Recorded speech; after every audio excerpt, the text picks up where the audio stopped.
I think it was probably the best thing about my whole pregnancy experience was the advice line, because when I was worried, and instead of sitting at home being scared until the morning when I can call the midwife office, it was 24 hours and it was someone in the labour ward answering it, so they could be like, yeah, come in, I'll see you.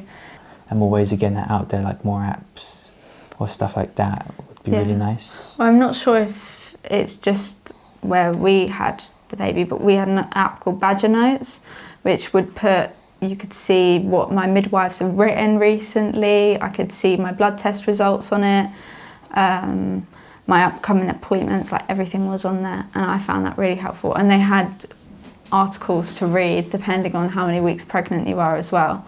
So I did go to an antenatal class.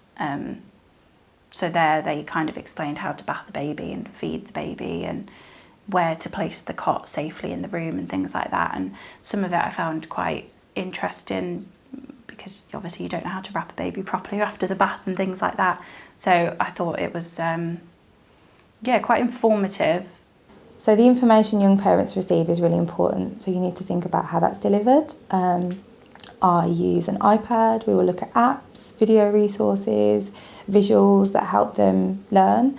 I use hands-on activities, crafts, life skills, so we could make up a sleep space together, we could make a feed together, whatever works to help that information really sink in.